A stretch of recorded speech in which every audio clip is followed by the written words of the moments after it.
Welcome, everyone.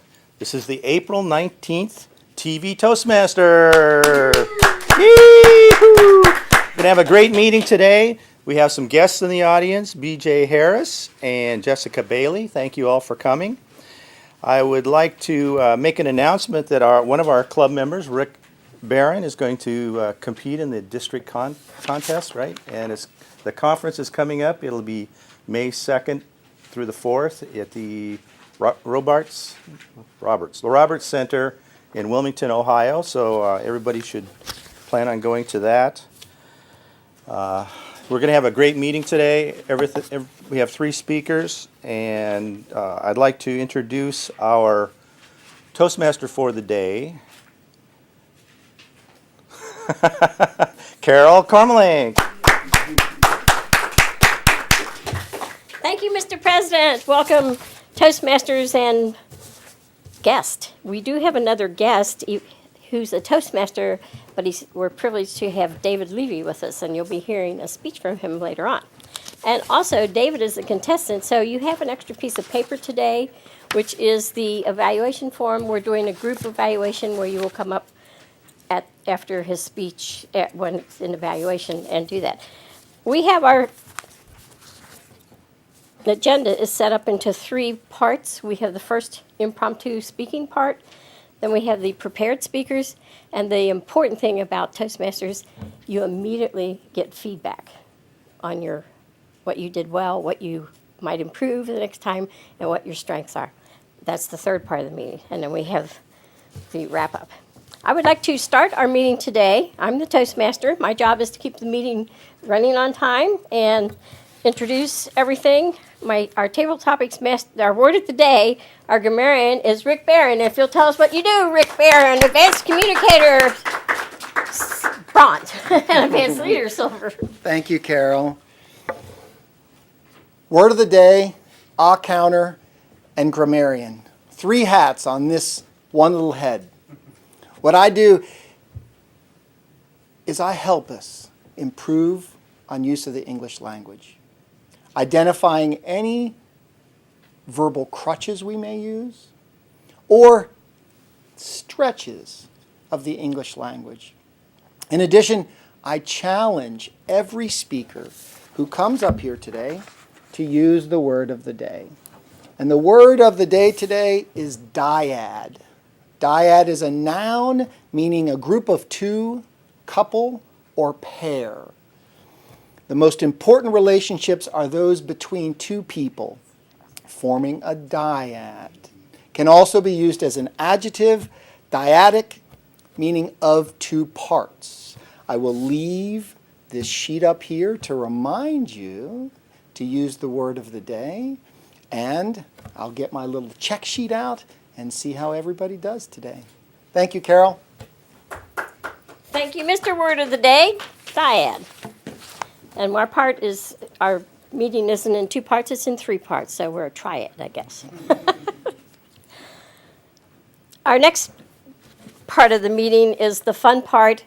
A lot of times people say, oh, don't call me, I'm afraid. And then after you do a Tabletopics and you see how much fun it is, then you get hurt if you haven't been called on. And our Tabletopics master today is Steve Ahrenholz, and he's a distinguished Toastmaster. He's gone through all the manuals and been a distinguished Toastmaster for a while, and he will lead our Tabletopics session, and if you explain what you're doing. Thank you. Thank you, Madam Toastmaster, fellow Toastmasters, and our honored guests this morning, as well as those of you looking in from home. Carol mentioned our Tabletopics portion of the meeting is where we practice our ability to listen, think, and speak on our feet. Oftentimes, we don't have a lot of opportunity to prepare for something. You're asked a question at work or at home or any place, and you have to come up with a response to that. You don't have to come up with the response. You can actually talk about something totally separate, but then the individual you're talking to is going to think that they've been blown off. Anyhow, Tabletopics is where we work on our abilities to think on our feet and come up with a response that's basically a mini speech. I have a number of questions today for the group here in our audience. I put these together last night and I thought, oh, I'm into colors today. So But these are questions that I'd like to get your perspective on. My first question is, what is one of your favorite flowers and why? And I'm going to call one of our guests, Jessica. Would you like to come up and respond to that? Hi, thank you. That's easy for me. I love lilacs, mostly because the lilacs were in my family home. There was 2 trees on the side of the garage. Both were lilacs, beautiful, big, and vibrant purple. And I think I just share so many family memories with those lilac trees. So they're more significant to me than just being a great flower. One time, my brother was always kind of a troublemaker, and he was getting in trouble on the bus, and he actually cut dead lilacs and took them to our bus driver as a way of being, like, killing her with kindness, kind of a gesture. So it was significant to me, but, just one of those things. I see them and in passing, and I just have to stop and smell them. And coincidentally, my favorite color is now purple. So my kitchen is purple, my bedroom is purple. Unfortunately, I need to add another color in my house because I have a lot of purple. But lilacs do have a significant meaning to me because of that. Thank you so much. Thank you, Jessica. One of the other things I like about lilacs is they have such a wonderful fragrance with them. And especially on a nice warm spring day, it's like, oh, that's just wonderful. All right, we'll move on to another question that I have here. What color do you avoid wearing and why? Mary?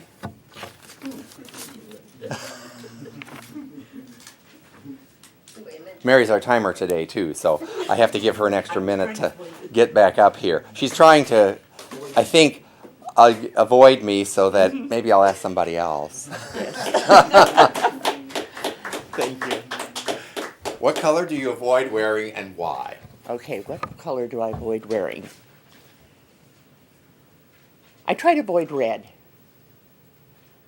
I look horrible in red. I look like I do not have a color to myself. I look like so pale. I love every other color. Red? No, my sister gave me a red dress. And I hated it so much. And I wore it to a senior. It's for the seniors. I work for Cincinnati Recreation and Council of Aging, and they have a yearly dinner, and I wore it. And they took the picture, and I go, oh my God.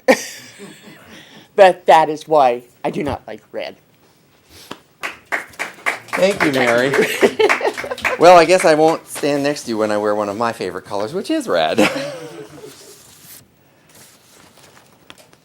My next question, and this one is one that maybe will require the respondent to think a little bit more about it.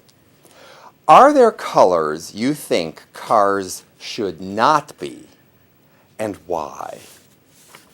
And I'm going to call on our other guest this morning with us. BJ, would you like to come up here and tell us what color should a car not be, and why?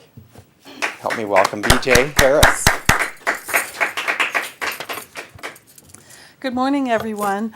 I have some favorite colors that cars should be, and they should be silver or gray, and I am not partial to white cars.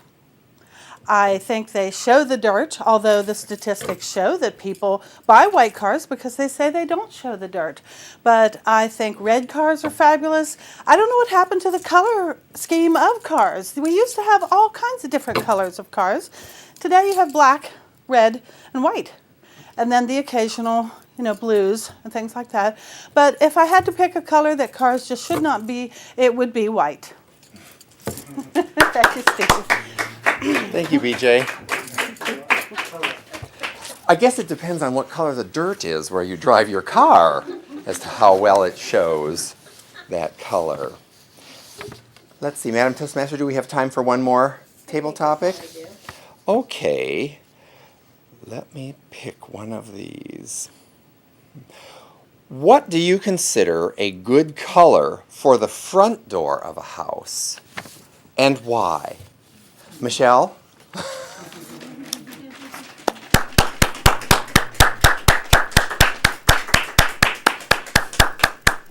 Thank you, Mr. Tabletopics Master.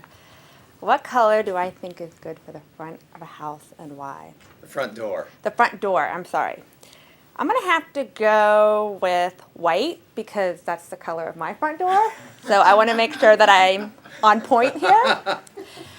But I think it all depends on the color of the house, but my house is yellow and my shutters are white.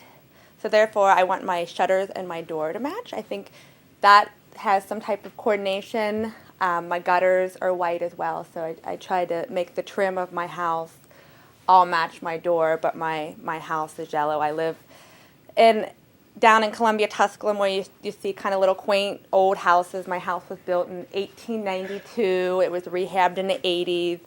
It needs to be repainted, and I probably need a new front door, but at this day and age, I think it's fun to kind of match the shutters with the house, so I'm going to go with white. Thank you, Michelle. Michelle's always coordinated. I have a red front door and gray shutters. Always pushing the envelope a little bit. Let me turn the program back to our Tabletopics Master, Carol Kormelink. Carol? Tabletopics Master, I'm the Oh, that's right. She's the Toastmaster. I'm the Tabletopics Master.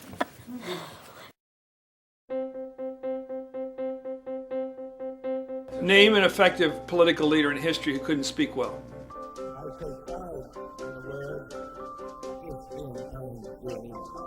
There aren't any. Because when it comes to a disease, Freedom requires leadership, and leadership requires oratory. You have to speak to be heard. I have a dream. It's all about personal growth and guts. Never give in. Never, never, never.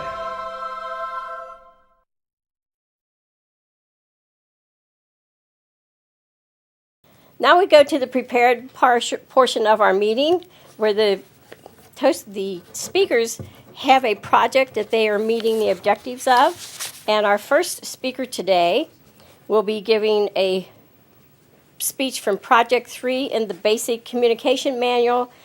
Get to the point. Her objectives are to select a speech topic and determine its general and specific purposes, organize the speech in a manner that best achieves those purposes, ensure the beginning, body, and conclusion reinforce the purposes, project sincerity and conviction, and control any nervousness that she may feel, and strive not to use notes. And I would like to welcome Patti Raggets. Thoughts, Patti Raggets. Let us welcome Patti to our lectern.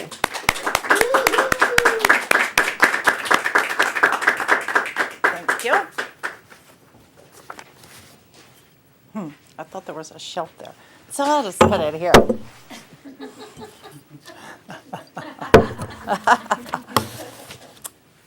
Morning. Thoughts. When have you taken the time to master your thoughts? Every day we get a choice to master our thoughts. What comes in doesn't necessarily mean it goes out. There's an old wives' tale, in one ear and out the other. Does that necessarily mean we do that? No. We process just about everything we hear. We have been programmed to believe this information coming into us.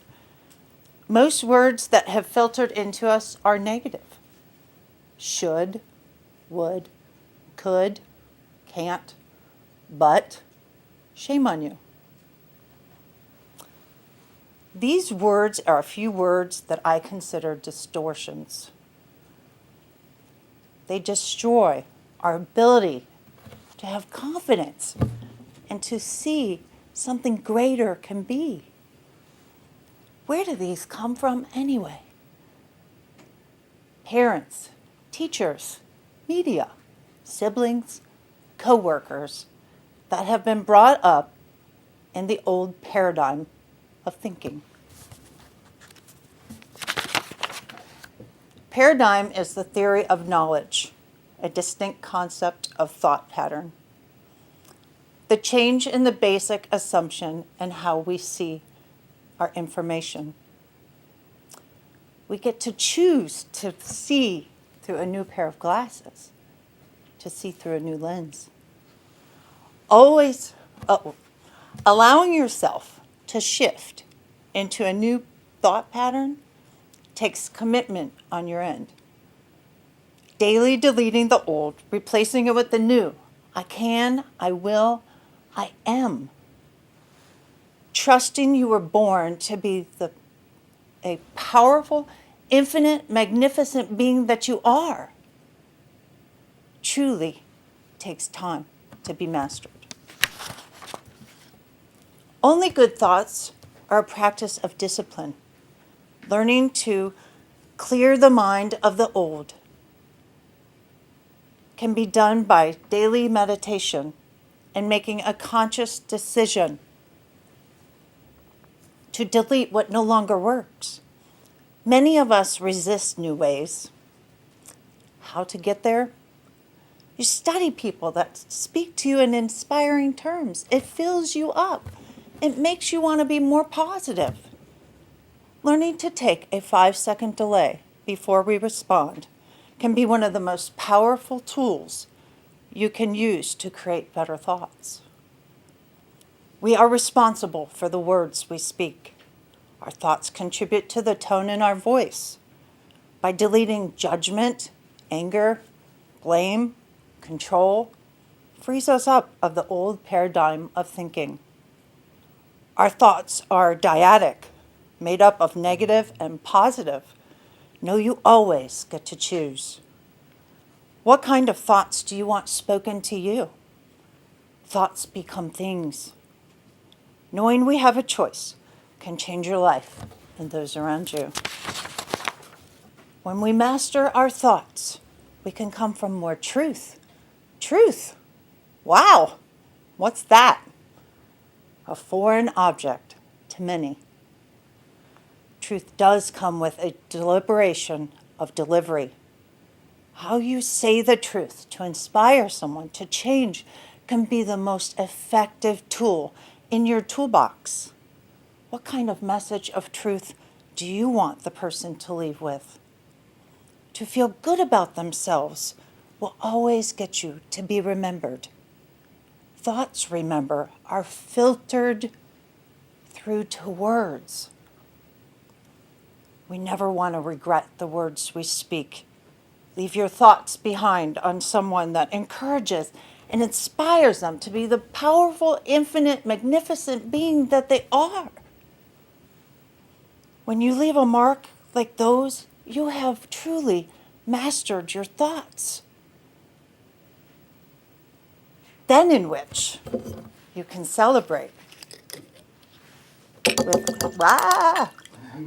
with a toast at Toastmasters. Will you join me in that toast? Cheers to good thoughts.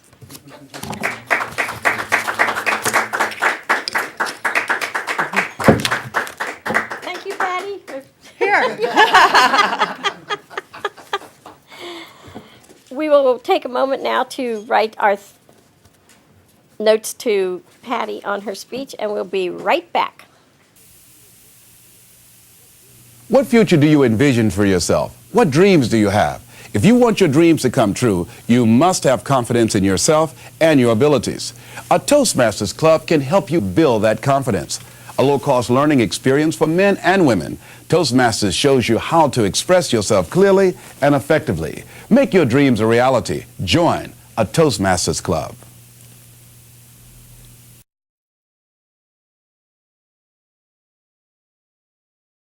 Welcome back. We will now come to the second part of the second speaker today. Our president, Rick Davis, will be using Project 9 from the Competent Communicator Manual, Persuade with Power, to enlighten us about the power of fear. Let us welcome Rick Davis, Distinguished Toastmaster, the power of fear. Thank you, Carol. Coming apart here. Power of fear. What are you afraid of? Remember the old TV show, Fear Factor? As I recall, it was almost the old kids' game of Dare.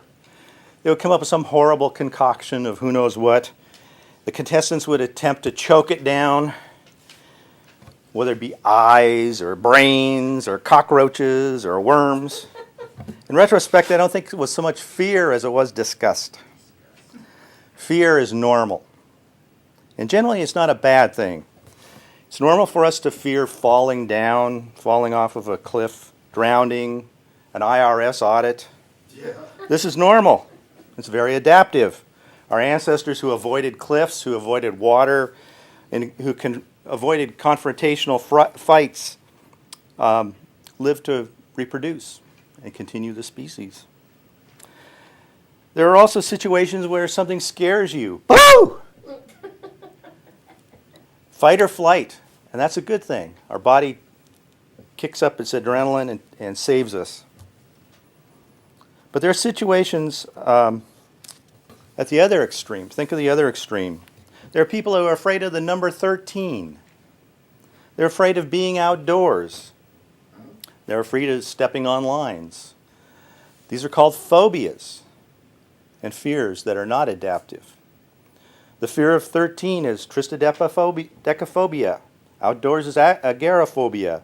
And the fear of stepping on cracks is obsessive compulsive disorder. In this situation, you see the power of fear. The power of fear directs and limits these people's lives. At the extreme, these people are diagnosed as neurotic and seek help from professionals. But what about you? What are you afraid of? Some people are afraid of failing. This seems normal. Nobody wants to fall flat on their face. It can cause embarrassment. It can cause a cost. There can be a cost associated with losing time and money. And no one likes to fall down. But other people fear success. Wow, success. Higher expectations. If I succeed at this, what's my boss going to ask me to do next? It's better to fail than to increase this pressure. What do you fear? What do you not do because of fear? Do you keep the same job even though the passion has gone out of it because of the fear of changing? Do you live in a certain place, a certain house, a certain neighborhood, a certain city, or a certain state, not necessarily because you want to live in that particular place, but because of a fear of a new place? Do you not compete in contests because of a fear of losing? Or maybe you might win, and then you have to compete at the next level. Oh my God. I belong to a group. The club's executive committee decided that we should meet at a different place. We should have a social at a different restaurant than where we've had it before. And when we announced it, we sent out on the list, and there was a hue and cry. Oh, we can't go to that place. That's in a bad neighborhood. Oh, those people, they won't like us. They'll point at us. Maybe they'll take pictures of us, put us on Facebook. Oh, man, how horrible could that be? Oh, that restaurant is not owned by somebody that we agree with politically. What you hear is fear. That's fear. And there's very little you can do to assuage someone else's fear. You have to do that for yourself. Well, the group met there. And no one was stabbed. A fight didn't break out. Nobody was embarrassed. We had a great time, and there was a lot of fun. And the restaurant, I'm hoping that we'll do the restaurant again in the future because it was just a great time. But there were members who stayed away out of fear, and they missed a great time for no great advantage. So what do you fear? Is your fear helping you, or is it hurting you? And how do you decide? First, logically examine your fear. Examine it microscopically. What is the downside to what I'm worrying about? What's the worst that could happen if the fear should come true? What's the best thing that could happen? Second, is fear an emotional response? Is it the fear factor, disgust, laying down its ugly head? Are you being forced to eat worms? Take a deep breath, count to 10, and decide if this is really a barrier that is important. Finally, if there's no danger, and if the downside is only minor, take the road most feared. Why? Because it's probably the path of greatest growth for you as an individual. As FDR said, we have nothing to fear but fear itself. So understand the power of fear. Don't allow it to run your life. In order to become the person that you're meant to be, you must wrestle with your fear and put it into perspective. Madam Toastmaster. Thank you, Rick, for that powerful message, giving us time to think of things to overcome. Like when Rick Barron and I went ziplining, I was afraid to step off of the platform. I said, you're going to have to push me off. But they made me step off, and it didn't get any easier the higher it got. Let me know when a minute's up. Thank you very much. And now for our next speaker, Stanley Glitchner.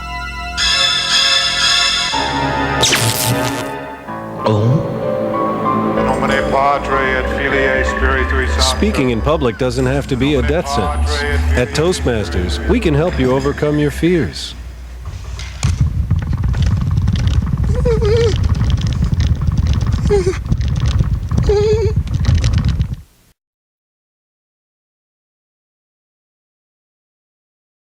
Welcome back.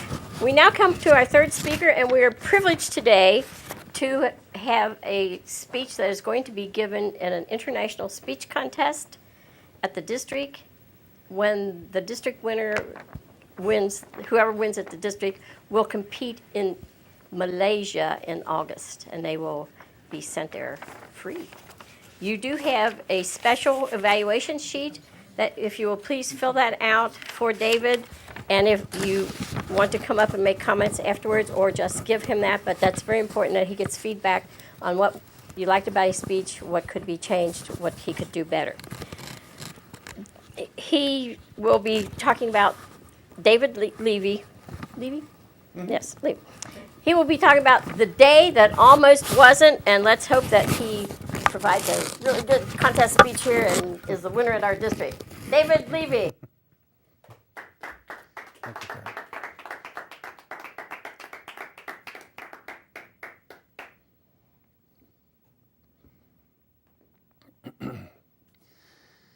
This is a story about a day that almost wasn't.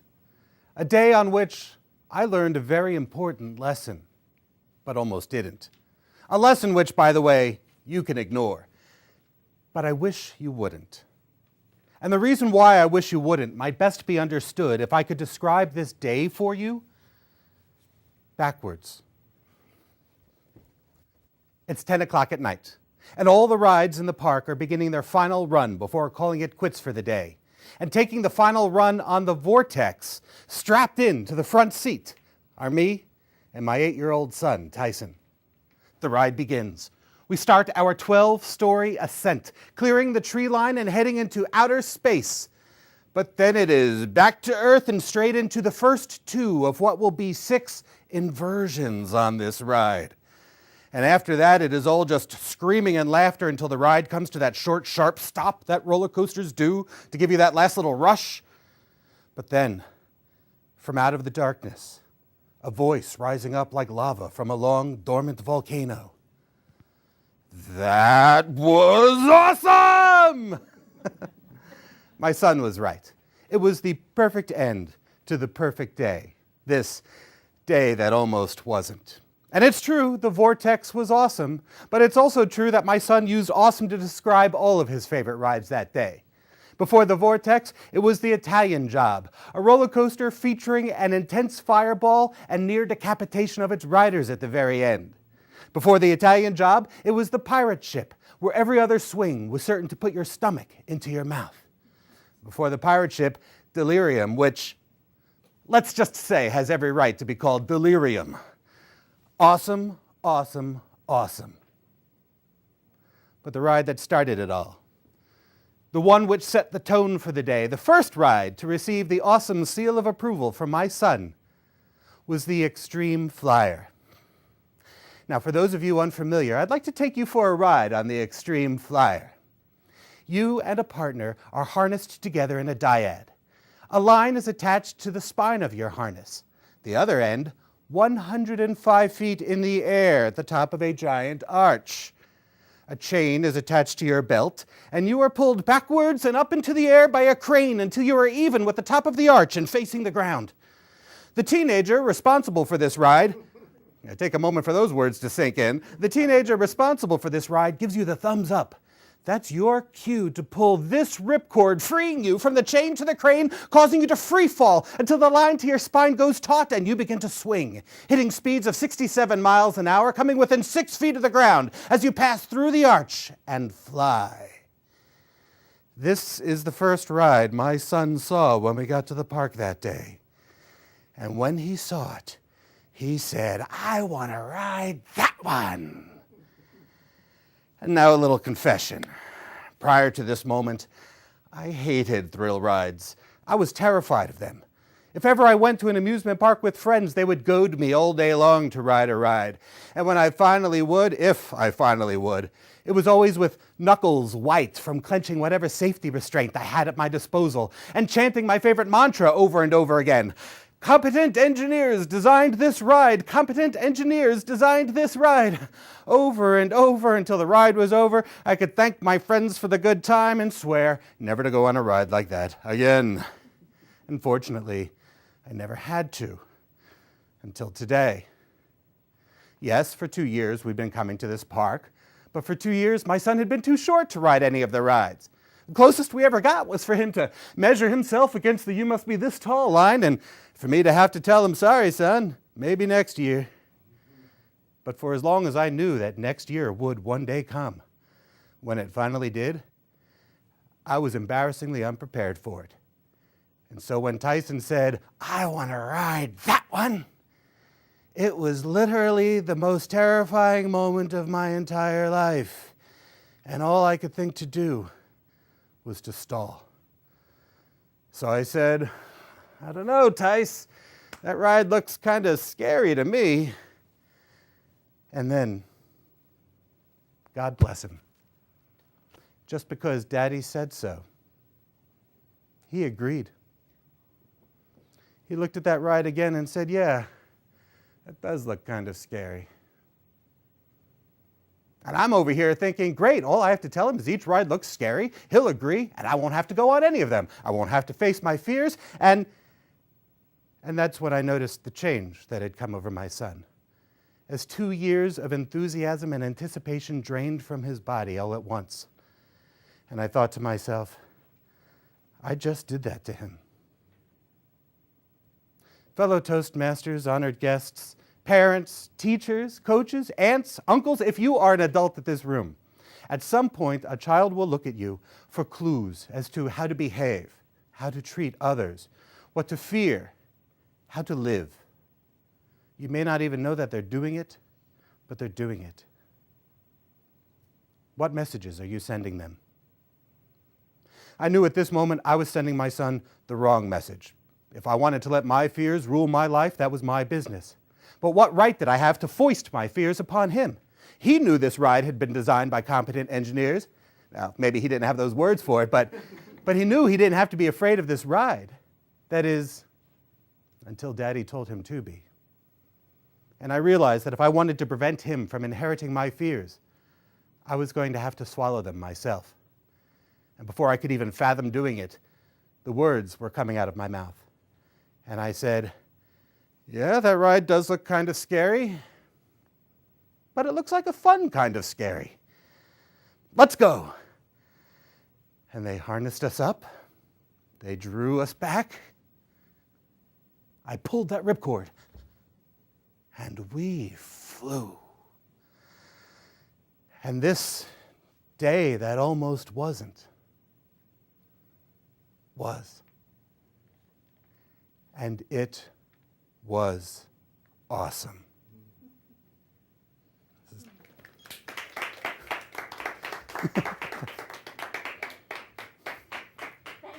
Fantastic speech, lots of thought. Be sure to write some information there, and we will be right back. I'd like to begin tonight with a little joke. This guy, he's a farmer, and he says, "Hey, hello, sorry." But seriously, folks. Speaking in public is no joke. Doctor says, chicken says. For help, call Toastmasters, the public speaking support group. The chicken.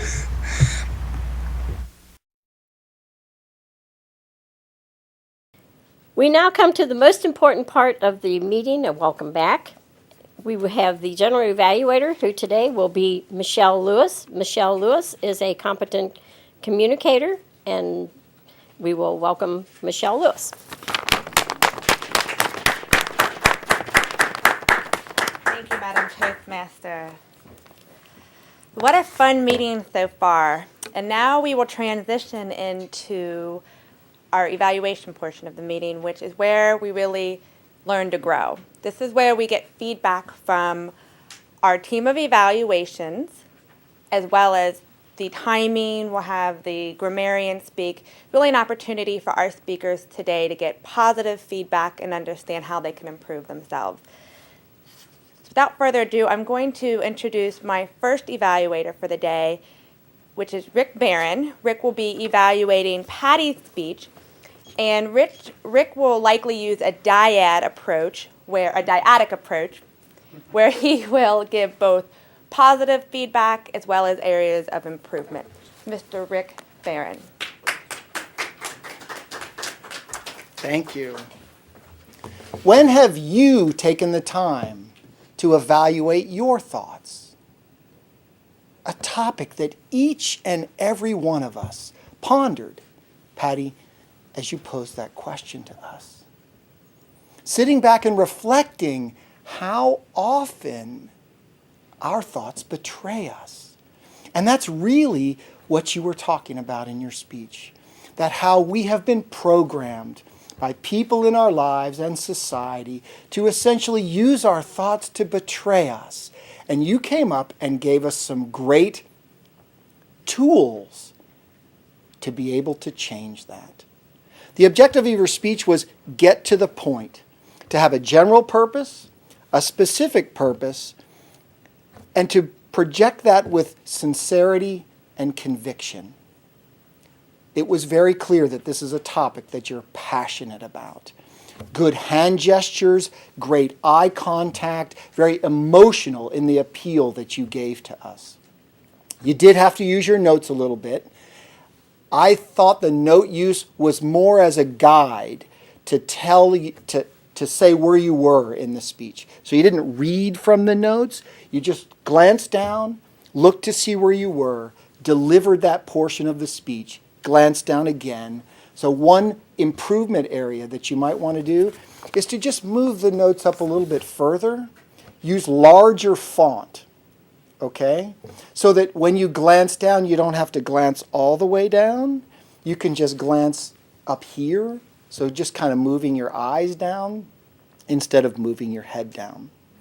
One other idea that you might want to do with the prop at the end, great way to close. I don't think I've ever seen anybody drink wine. Well, I guess you didn't drink wine, but pour a glass of wine in a Toastmasters speech. But you were a bit confused when you came up here because you thought there was a shelf to be able to put that on. So another suggestion would be that you explore the speaking area before you get an opportunity to get up here. Take a chance, look to see what's here, where can I put my prop, especially when you're using a prop like that.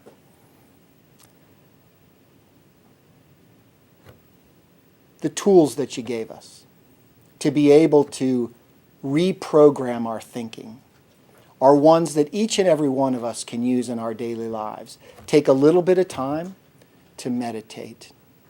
And before speaking, that 5-second delay.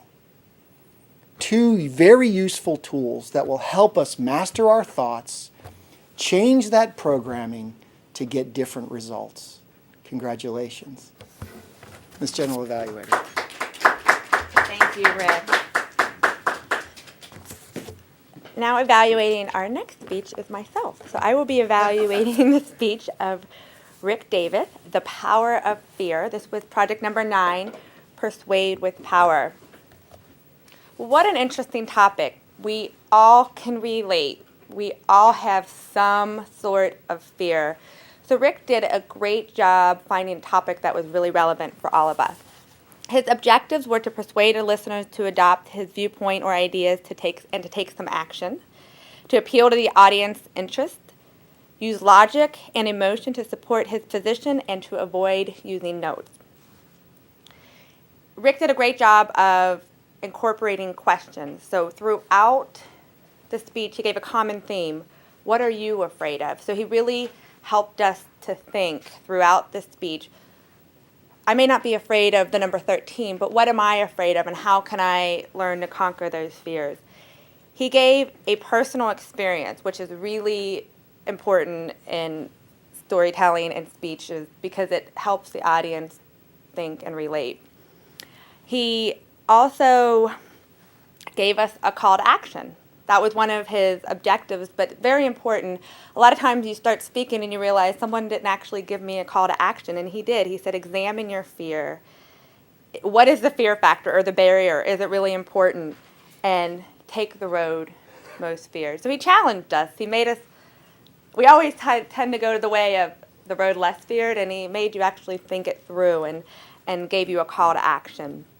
An opportunity to potentially improve is, well, one, he was supposed to avoid using notes. I think he did use his notes a little bit up front, so maybe just a little extra preparation and or less dependency on the notes is just a thought. Incorporating a pause at the beginning, so he kind of came up here. Well, he came up here.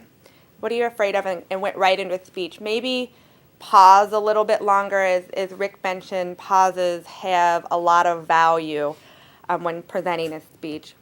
And then just an idea was potentially incorporate a reference to Toastmasters. So we're trying to bring in our audience from outside and potentially talk about the fear of speaking, maybe incorporate an idea about getting up here and conquering your fear of speaking.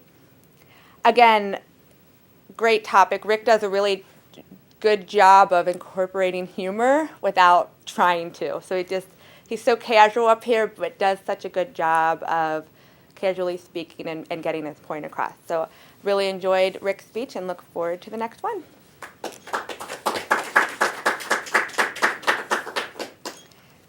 So now I believe we're going to wait to give feedback Someone wants to come up to David. Okay, so David gave his speech The Day That Almost Wasn't, which he'll be using to compete in the competition coming up. I would like to invite anybody from the audience to step up here and give some feedback or thoughts to David. Do we want to potentially take it offline afterwards, or?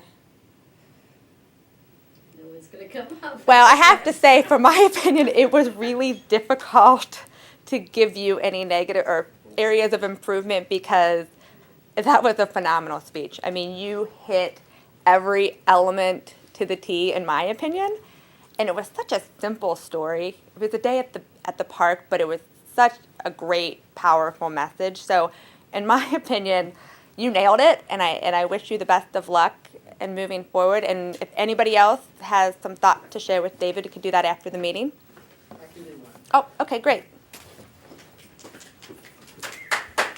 Thank you, Michelle. David, this is the second time I've heard this speech, and it just gets better, I think, with each time.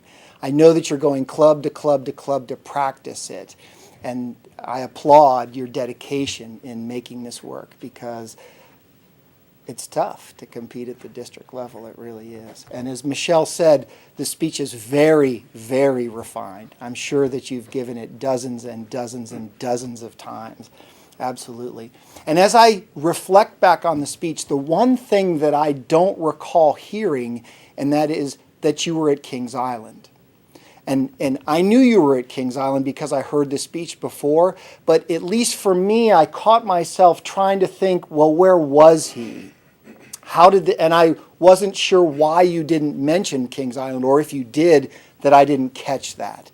And so for people, because you're giving it here, a lot of people have been to Kings Island, and just by mentioning Kings Island, I think will help set the stage for a lot of the rides that you talk about, because people will do that in their mind already. And will say, oh, Kings Island, yeah, I know this ride and that ride and this ride and the other ride. And then as you mention them and tick them off, people can go, yep, been on that one, been on that one, been on that one, been on that one. The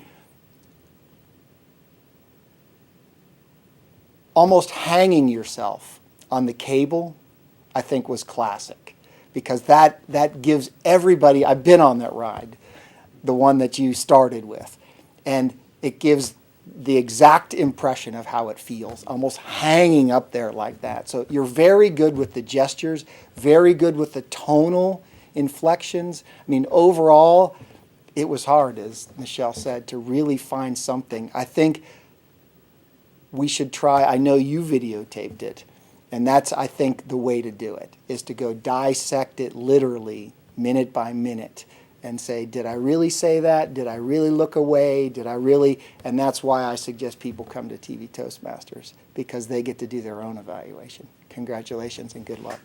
Thank you. The word of the day, dyad, was used by Carol, was used by Patti, and was used by David. Congratulations to work that into your speech. In terms of ahs, ums, and other verbal crutches, Michelle, you did fabulous for somebody. Oh, sorry, wrong person. I put them in the wrong order. Jessica, you did fabulous for somebody who's their very first time up here. I caught 4 ums, 2 ands, 2 so's, 1 you know, and 1 but. But most time it's off the chart. I mean, absolutely off the chart. The fact that you came to a meeting, were willing to even come up here, says a lot about what you want to do and what you want to get. The reason we count them is because you'll watch them go down, down, down, down, down every time. Mary, I caught 1 ah. BJ, I caught 1 and 1 but. Michelle, I caught 3 ums and 1 but in yours. Rick Davis, 1 ah, 1 so, 1 but. You were stumbling on some words. That's what I noticed. On a couple of the phobias that you were saying, you stumbled on the names. And when you were talking about a cost, there can be a cost, you kind of had a restart there. And there was another one about the executive committee. There was a restart there as well. David, I had 2 ands and 1 but. And I think they were meant to be there, but that's my job, was to find them. So that's what I found, 2 ands and 1 but. Carol, 1 and, 1 okay, and 1 double clutch on when whoever wins, as you were, I think, introducing David. Michelle. Thank you, Rick. How much of this is mine? All this mine? Sorry. I think you might have some of my stuff, but that's okay. I don't need it any longer. All right, I'd like to invite Mary up. Mary has kept track of the time, and she'll give her report. Please welcome Mary on.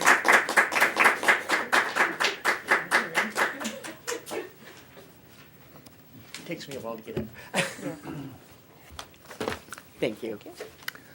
Well, on the timing report, on the word of the day, the word dyad, it was explained in 2 minutes. In your table topics, Jessica, you were 1 minute and 5 seconds. BJ and myself were 41 seconds. And Michelle, 1 minute and 5 seconds. In the speaker, Patti, you were 5 minutes and 11 seconds.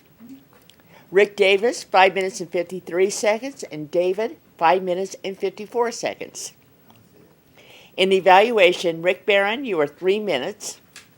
Rick Davis, 2 minutes and 30 seconds. And Michelle, I put Michelle and Rick Barron together on David's evaluation, and it was 2 minutes and 52 seconds total. And that is about it. Thank you, Mary. You're welcome. As general evaluator, it is also my opportunity to give feedback on my team, but we are running short on time today, so I just want to say it was a great meeting. We got started on time. Great feedback from Rick. Hard to give David feedback, but hopefully as people think about it, they can reach out to David and let him know what some other ideas for his speech. So I'm now going to turn it over to the Toastmaster, Carol Kormelink. Thank you, Madam General Evaluator. Is Rick coming out to close the meeting? I think we had a great meeting. I'm glad that we had the 3 guests that we were here today. I thoroughly enjoyed. I had a lot of food for thought in the speeches. Is Rick coming? And we went out, and the meeting, find us on www.tvtoastmasters.com. Meeting adjourned.